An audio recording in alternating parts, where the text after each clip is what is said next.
Squad 44 just came up with the biggest news of 2024, with not only a new roadmap, also a big update for the game that just went live, as well as some very exciting teasers for future content. Let's just dive right in and not waste any more time. To skip ahead a little, the developers of Squad 44 announced that a Pacific theater is in the works for the game. Initially, it'll focus on Iwo Jima, but at least 2 more maps are planned down the line. Now, no specific date is given, but the developers say that multiple weapon models as well as character models have already been created and work has been ongoing. This should add both the US Marines and the Japanese as factions to the game, and it will be interesting to see how these factions get balanced. They say that the new theater will bring multiple new unique kits to Squad 44. What that exactly means, new unique kits, isn't necessarily known, but perhaps it's, for example, the kamikaze as a role for the Japanese or a flamethrower role for the US Marines. Now, what do you think could be some unique roles for the Japanese or the Americans? Let me know down in the comments below. The developers of Squad 44 also did a small Q&A on the stream where they announced all this, and one of the main questions they answered was that yes, there will be tunnel systems in these Pacific maps, something I am really excited for. Now, I can't wait to see how a Pacific theater is going to play out in a game like Squad 44. The last time we had a Pacific World War II shooter in a similar-ish style was in Rising Storm for Red Orchestra 2. Granted, Rising Storm doesn't have vehicles, and the maps as well as the server player limit are a little smaller. I think it's an interesting comparison, and mostly due to the lack of Pacific World War II shooters, honestly one of the few you can really make. Now, Hell Let Loose was actually going to introduce a new year of World War II in every calendar year. 2024 was supposed to be the year of 1939. 2025 would have been 1940, and so on. This meant that a Pacific theater would have been quite far out, possibly not seen until like 2026, but most likely even 2027. It seems that Hell Let Loose has since sort of abandoned this 1 year of World War II per year idea, at least for the time being, adding a whole new theater though to Squad 44 when it is requested all the time might just be what the game needs to really bring some old players back, and honestly more so, new players in. If the developers manage to pull this off, it might just set up Squad 44 for a resurgence in the World War II tactical shooter world, and I'm really hoping they can pull it off. Other than the Pacific content, the roadmap also covers an overhaul of the maps from Chapter 3. Karitan and Saint Mère Église are going to get houses, now furnished interiors, something that a lot of people always complained about, new or reworked building models, as well as new textures and updated lighting. This not only should make the game graphically look nicer, but actually optimize the game too, making it hopefully run a little better, something that Squad 44 has issues with sometimes. An overhaul of the trading map, general polishing, and optimization, as well as just extra layers for existing maps are planned as well. Recently, the Reign of Steel update also hit Squad 44, which includes about 40 new vehicles, as well as a new game mode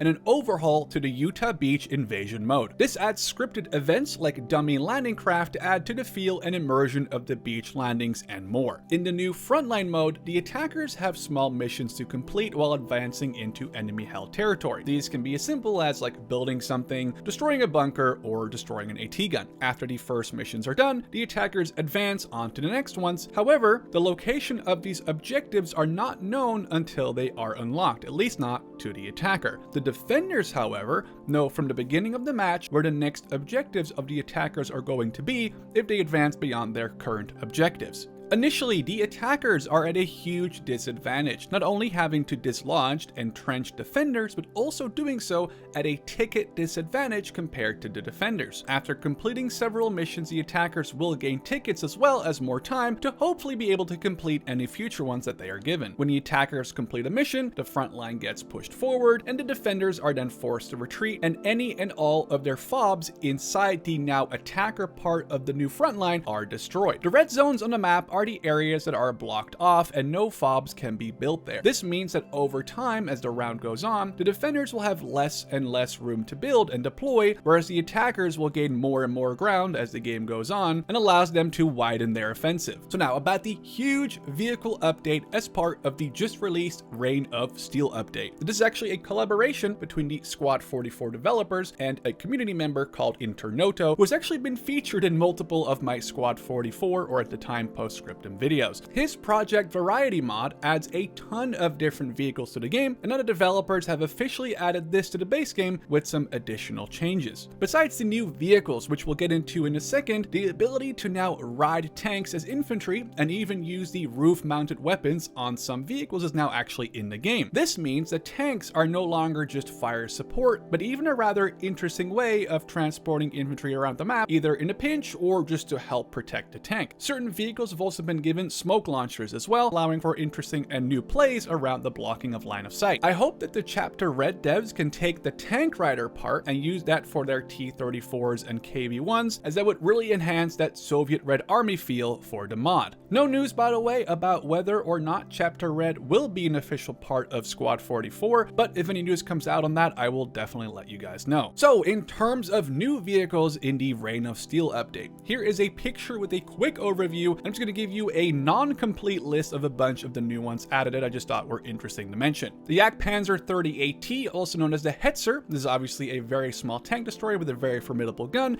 allowing German tank destroyer crews to go with a sneaky low-profile alternative. The 105mm cannon-armed Sturmhaubitze, or Stu-42, basically sort of equivalent to a Sherman 105 in the same role and firepower, but obviously it doesn't have a turret. The Panzerwerfer 42, when you combine a Nebelwerfer and a German armored half-track, you get this mobile rocket launcher. The SDK FZ234-3 Stummel, this is a fast armored car, but instead of a turret, it has a forward-pointing short-barrel 75mm howitzer, useful for anti-infantry and also anti-emplacement duties. The Americans get a few new toys too, like the M36 Jackson, a tank destroyer armed with a 90mm gun, which should be very dangerous to any German tank, even the heaviest ones. Talking about 90mm guns, the M26 Pershing is also part of this update. The Americans now have more of a heavy tank to face off with the King Tiger. Also, the Calliope Sherman with a set of rocket launching tubes over the turret, a very interesting addition with tons of rockets for saturating a point right before a friendly push. The British also get some new things like the Comet medium tank armed with a 77mm gun, as well as the Challenger tank destroyer, which is really just a Cromwell hull combined with the awesome 17-pounder gun. There are a ton more vehicles and stuff added. I would recommend either checking the changelog or going into the game yourself and just take a look, because there is a lot of new stuff. So Squad 44 is making some huge moves in 2024. The Pacific coming to the game might honestly legit be a huge step towards again competing with Hell Let Loose, and for us as players or consumers, I think that's actually a huge thing. Now let's hope that this pushes both development teams of both games to put their best work out there. Now, do you think that Squad 44 will make a comeback, or is it too late? Are you excited about the Pacific? Let me know down in the comments, and I hope you enjoyed the video.